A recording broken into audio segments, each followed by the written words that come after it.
दुनिया का सबसे बड़ा एजुकेशन चैनल मेरा है, इसके बावजूद ये कहते हैं कि हमें एजुकेशन पढ़ाना पसंद नहीं है। अगर हम आज प्रधानमंत्री से ये सवाल कर देते हैं कि आपने बड़ा उम्मीद से बोला था कि हमारे यहाँ 100 स्मार्ट सिटी होंगे, मेरा मुजफ्फरपुर, पटना, भागलपुर स्मार्ट सिटी होने वाला नहीं हो पाया, गंगा साफ नहीं हो पाई। मेरे यहाँ एक बच्ची है, नीचे बैठी होगी आपको, उसके हार्ट में 3 सुराख है, पटना एम्स में इलाज नहीं हो सकता है। काहे को खोले एम्स? हमारे वित्त मंत्रालय के अधिकारियों और वित्त मंत्री के नज़र में सिनेमा देखना और पढ़ना बात बराबर ही है। बहुत सारे लोग ये कहते हैं कि आप राजनीति में आने की भूमिका बना रहे हैं। किसान सम्मान निधि योजना, उससे फर्क पड़ा है? 6,000 रुपए जो मिलते हैं। अब मेरा पैर तोड़ के आप हमें बैसाखी दे दीजिए और कहिए कि आप बहुत अच्छे हैं। जब से ऑपरेशन सिंदूर वो वापस लिए ना, एकदम दिल टूट गया।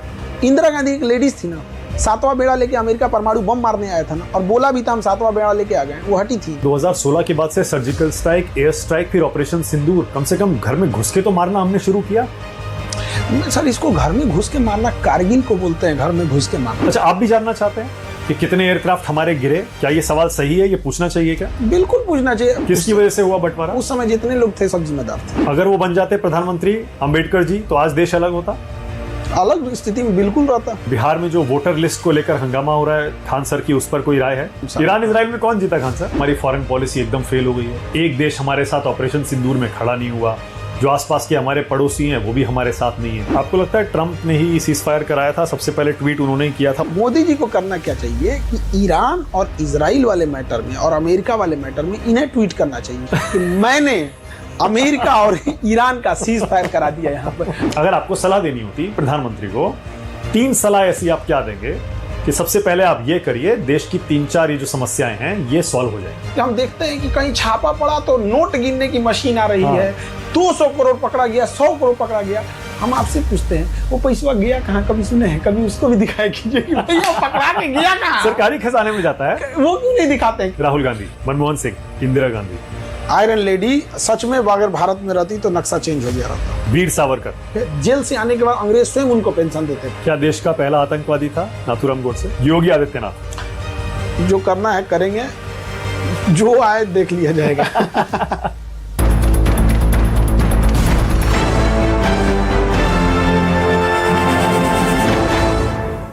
नमस्कार, आप देख रहे हैं न्यूज 24। मैं हूं मानक गुप्ता। आज पटना में चाय वाला इंटरव्यू जाने माने शिक्षाविद, social media influencer Khan sir का। कैसे हैं खान सर? नमस्कार, बढ़िया हैं हम, बहुत अच्छे हैं। अभी जब मैं आया तो मैंने देखा बहुत सारे गरीब बच्चे आपके यहाँ पढ़ाई के लिए आते हैं, और मैंने एक एप्लीकेशन देखी जिसमें एक बच्ची कह रही थी कि मेरे पास पैसे नहीं है और मुझे पढ़ना है। फिर मुझे पता लगा कि जो भी गरीब बच्चा पढ़ाई के लिए आता है, खान सर के दर से खाली हाथ कोई नहीं जाता है। इसके पीछे क्या सोच है? देखिए, अगर गरीब है और पढ़ने में सिंसियर है, 2 शर्तें हैं हमारे पास। केवल गरीब नहीं, गरीब और पढ़ने में सिंसियर। अब ऐसा नहीं कि आप क्लास में आ जाएंगे और न पढ़ाई में मन लगाएंगे, न घर जाके पढ़ेंगे, न सिंसियरिटी से देखेंगे, क्लास में बदतमीजी करेंगे, डिसिप्लिन तोड़ेंगे। नो, पढ़ाई में अच्छे हैं और गरीब हैं तो बाधा बनने नहीं देंगे। अब ऐसा नहीं होगा कि अब भाई हमको घुसा दीजिए यूपीएससी बैच में और हम पढ़ना चाहते हैं, वो डिप्रेशन में चला जाएगा जिस लेवल अब मेहनत नहीं करेगा, और हमने उसे यूपीएससी या पीसीएस बैच में उतार दिए तो फिर तो डिप्रेशन में चला जाएगा। पर खान सर ऐसे क्यों करते हैं? क्यों मतलब गरीब बच्चों पर अपनी जेब से पैसा खर्च करके अपनी मेहनत से उन्हें पढ़ाते हैं? क्यों? क्या इसके पीछे सोच क्या है? देखिए, हमको ना अगेन बताते हैं, हमें एजुकेशन, हमें एज ए टीचर बनना पसंद नहीं। और आज के डेट में भी हम कहते हैं दुनिया का सबसे बड़ा एजुकेशन चैनल मेरा है, इसके बावजूद ये कहते हैं कि हमें एजुकेशन पढ़ाना पसंद नहीं है। हमें फौज में जाना था, नहीं तो हमें किसानों के लिए पढ़ाना था, किसानों का क्लास लेना था, न कि यहाँ बच्चों का। बट इनकी जो गरीबी देखते हैं ना, उस वजह से हम देख के यहाँ चुप बैठ जाते हैं कि जो चीज़ हमें नहीं भी पसंद है हमें वो करना पड़ रहा है, क्योंकि अगर हम हटें तो इनकी फीस दोगुनी तिगुनी चली जाएगी। यूपीएससी की फीस 2-2.5 लाख रुपए होती थी, वो आके नीचे ले आती, हम लोग 7-8 हज़ार पे लेके चले आए लोग। तो हमारा रहना ज़रूरी है। दूसरा, हम इसलिए देखते हैं ना कि जो बच्चे पढ़ने में मतलब स्कूलिंग अच्छी नहीं हो पाई, घर में पैसे नहीं थे तो अच्छा स्कूल नहीं मिल पाया, तो उन्हें लगता है कि उनका बेसिक कमज़ोर है। तो हम उन्हें देखते हैं कि भैया टेंशन नहीं ले, हम हैं, तुमको कितना भी कमज़ोर रहोगे तो तुमको उस लेवल तक पहुंचा देंगे। अब अगर तुम घर पे पढ़ाई उसे रिवीजन कर रहे हो, उसे होल्ड कर लिए, तो तुम्हें एग्जाम निकालने से कोई नहीं रोक सकता है। तो बेसिकली हमारा मोटो ही है कि हमको उन गरीब बच्चों के लिए खड़े होना है। आज भी हमारे यहाँ सब्जी बेचने वाला, ठेला बेचने वाला, 90% यही बच्चे आते हैं। किसी के यहाँ भी रिजल्ट भी हो जाता। अभी एक आदमी एक आए थे अपनी बेटी को लेके, उनकी 2 बेटियों का सिलेक्शन हो गया पुलिस डिपार्टमेंट में, 2 बेटियां, और वो चाय लगाते थे। और ठेले पे चाय लगा के, और कहते थे सर कभी चाय लगाने में ना ठेला कभी हटाया जाएगा, अतिक्रमण वाले भगाएंगे, कभी नगर निगम वाले भगाएंगे। बड़ा दिक्कत होता है इन लोग को, जो इस टाइप के लोग होते हैं जिनके पास उतनी पूंजी नहीं है। कोई फल बेचता था तो उन लोगों के लिए कहते सर क्या बताएं, ठंडी के दिन में फल का मार्केट खत्म हो जाता है। क्यों? ऑब्वियस बात है, लोग ठंडी में कम फल खाते हैं। तो ऐसे लोग हमारे यहाँ आते हैं पढ़ने। पर आपने ईमानदारी से ये बात तो मानी कि आपका ये करने का मन नहीं करता है ना, हम सच में बताते हैं। अब क्या करने का मन करता है? हमें मन करता है कि जो एग्रीकल्चर किसान है ना, उनका क्लास ले। जैसे हम इन बच्चों को पढ़ाते हैं उन लोगों के लिए कि देखिए भैया आपके साथ समस्या क्या है। देखिए एक किसान में उसको टोटल कमाई का 30% उसका खूब अच्छा प्रॉफिट होगा तो 30% होगा। अब समझिए उसको बर्बादी कहाँ से हो रही है। 30% फसल उसका कीड़े खराब कर देते हैं, और कोल्ड स्टोर की चेन ना होने की वजह से 30% फसल खराब हो जाती है, रखने का जगह नहीं। तो उसको प्रॉफिट है 30% और लॉस है 60%। आप कैसे कीजिएगा? आप सोचिए, वो जो कीड़े मकोड़े होते हैं 30% फसल खराब कर देते हैं। आप बैगन की फसल देखिए, ऊपर से बहुत अच्छा, अंदर से खराब हो जाती है। वो कहाँ जाएगा? टमाटर खूब सुंदर दिखेगा, एक छोटा सा सुराख होगा उसमें अंदर से।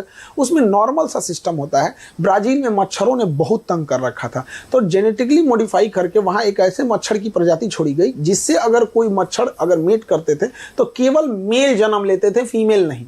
तो अगर हम लोग अपने खेत वगैरह में अगर मेल को मार देते हैं तो मान के चलिए अगर 90% मेल मार दिए कीड़े मकोड़े को, जो हानिकारक कीड़े हैं उनको, तो फीमेल रिप्रोडक्शन चेन रुक जाएगा, किसानों को फायदा हो जाएगा। एक किसान सब्जी बेचने जाता है, आप यकीन कीजिएगा हमारी जो कोचिंग है इसके जस्ट सामने मुसल्लापुर सब्जी मंडी है। यहाँ पे इस सब्जी मंडी में आप देखेंगे ना, तो जो गरीब लोग होंगे, दूर से आए होंगे, तो जितने मतलब जो बड़े जिनके सब्जी की खपत ज़्यादा है, किसी का हॉस्टल है, किसी का मेस है, ये लोग इंतजार करेंगे शाम होने का। क्योंकि अगर शाम हो गया ना तो वो अपनी 20 रुपए की सब्जी को 10 रुपए में बेच के जाएगा, क्योंकि उसको घर रखने का जगह नहीं है, ले जाएगा तो उसके यहाँ कोल्ड स्टोर नहीं है। हमारे हर गांव में यदि एक कोल्ड स्टोर होता तो किसान कभी भी नहीं जाता, कहता आज खरीदना है तो खरीदिए, वरना हम ले जाके कोल्ड स्टोर में रख के आएंगे। और आज सोलर पैनल है, आप सोलर पैनल से कोल्ड स्टोर बना दीजिए, किसानों का एक चेन बना दीजिए कि हाँ भैया आपका, हम अगर गाँव के किसानों से 100 रुपया अगर ले लो ना मंथ का, तो उसका एक कोल्ड स्टोर चल जाएगा। उस 100 रुपया से उसको हम 10,000 उसकी बचत करा सकते हैं, लेकिन हम नहीं कर सकते। तो किसानों के जो कानून प्रधानमंत्री लाए थे, आपने उस समय भी बहुत कहा था, क्या वो फायदेमंद थे? नहीं, वो तो ठीक नहीं था, वो इसीलिए वो खुद ही वापस ले लिए। वहां पे सही नहीं था वो किसान। क्यों? देखिए आप किसानों की मूलभूत समस्या समझिए। किसानों के पास मार्केटिंग की समस्या है, कोल्ड रखने की समस्या है। कोल्ड स्टोर बिचौलिया खा जाता है ज़्यादा, और कीड़े मकोड़े से बचा लीजिए, और दलाल जो है सब इनको बचा लीजिए, काम खत्म।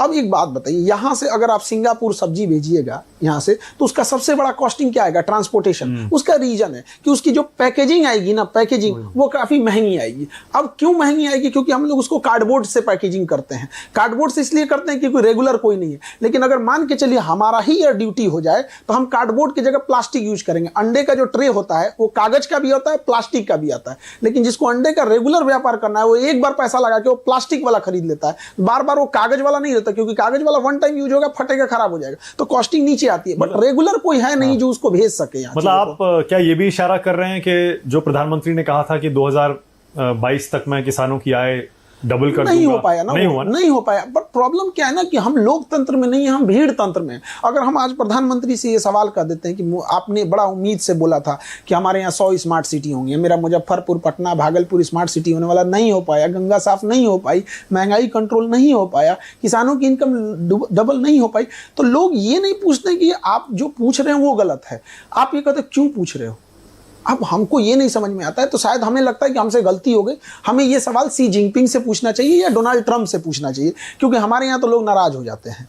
या तो फिर हमको मनमोहन सिंह से पूछना चाहिए, नेहरू से तो पूछेंगे नहीं। तो हम कहाँ जा रहे हैं? लोकतंत्र की असली चीज़ें तो यही होती है। यदि हम आपको नीचा दिखाने की कोशिश करें, यदि हम आपको मतलब राजनीतिक रूप से प्रेरित होकर बात बोले या बदतमीजी वाली भाषा बोले, जरूर सवाल कीजिए। हम यही कह रहे हैं कि आज 5 रुपया जो 1 रुपया किलो चावल दे रहे हैं, 2 रुपया किलो गेहूं चावल जो दे रहे हैं, 5 किलो भात, उसको पकाने के लिए 1100 रुपये वाला सिलेंडर लग रहा है। जो लोग बीजेपी के समर्थक हैं वो खासतौर से उन लोगों से आपत्ति जताते हैं जो सिर्फ और सिर्फ आलोचना करते हैं प्रधानमंत्री की या बीजेपी सरकार की। तो क्या आप कुछ बातों पर प्रधानमंत्री को अच्छा भी मानते हैं, बीजेपी सरकार को अच्छा भी मानते हैं? उनके 70% चीजें ठीक है, बट 30% जो मूलभूत समस्या है, एजुकेशन पे कुछ नहीं किया उन लोगों ने। मेडिकल में आप देखिए, एम्स खोल देने से नहीं होता। आप अगर आपके हार्ट में, अभी मेरे यहाँ एक बच्ची है नीचे बैठी होगी आपको, उसके हार्ट में 3 सुराख है, पटना एम्स में इलाज नहीं हो सकता है, काहे को खोले एम्स? झुनझुना थमा दिए आप, सब में क्या फर्क है यहाँ? नहीं